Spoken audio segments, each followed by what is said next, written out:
Joining us now, as they do every Thursday, from U.S. Staffing, Jim Dolson and Ben Jones. Glad to be here today. Glad to be here, Nico. Glad to have you. And Yeah. I know that at least you, Jim, are going to be very excited this weekend to watch some Buckeyes lose. Yes, I am. I'll be cheering for Northwestern Listen, my Wildcats. only because they're playing the Buckeyes. I can't blame you.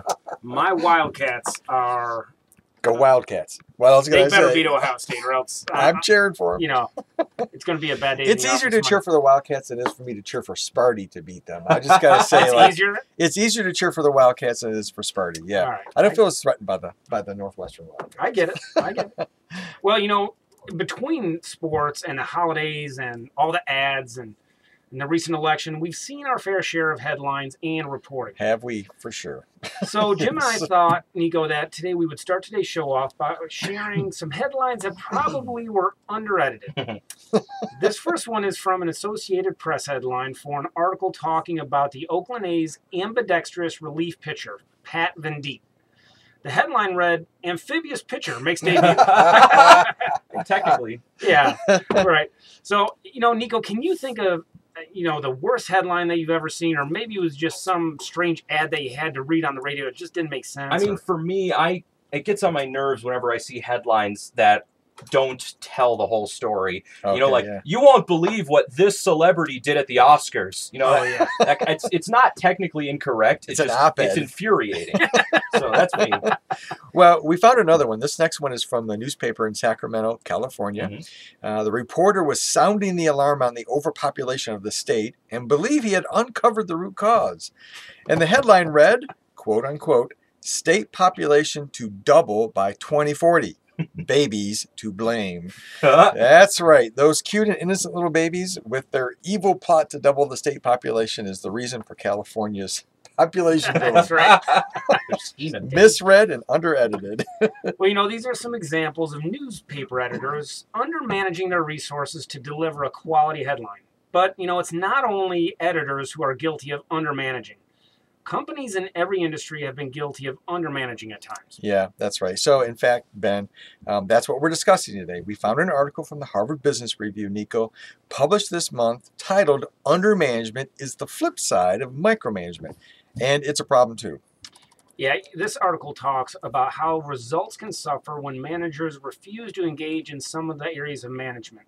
These typically are the less enjoyable parts of management, but nonetheless, they're necessary. Yeah, a lot of the micromanagement that we hear about gets most of the attention, but undermanagement may be just as big of a problem. Undermanagement is when managers avoid conflicts with employees. Now, Nico, think about it for a minute. From your perspective, what happens when managers avoid conflict? Well, usually what happens is a slacker employee can continue to slack, and things that need to get done don't get done. The Peter principle lives on, right? Yep, absolutely. And, this is much more prevalent than some people may believe.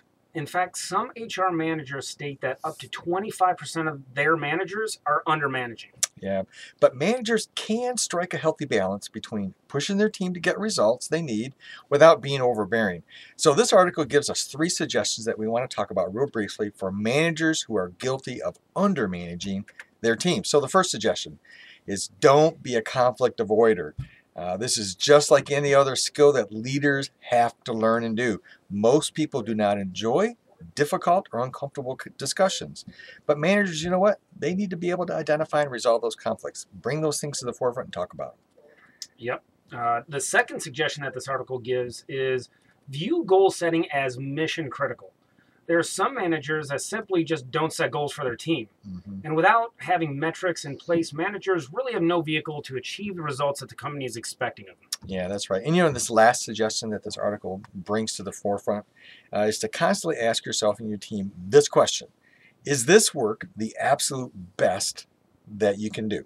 For example, if someone is turning in a report and the manager asks the question, is this the best you can do? It reminds the team member that they are being held accountable, and it reinforces a results-oriented culture. Yeah, so listen, maybe you are currently working for a person who is undermanaging the team. If that's the case, visit us at U.S. Staffing Agency. We work with many companies that have excellent management and are looking for new team members. Or if you're an employer that is looking for new team members, then contact us. We have a long list of excellent team members who are looking for new careers.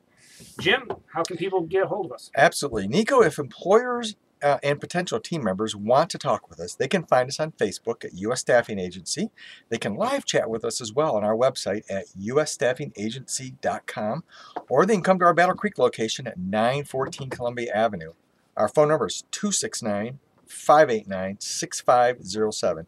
269-589-6507. Now, additional little teaser here, Nico. Breaking news. Yep. In 3 weeks, we're going to be moving over to the Mingus Creek Plaza. Oh. Not today. 3 weeks from now. Okay. We're going to keep mentioning this over the next couple of weeks here.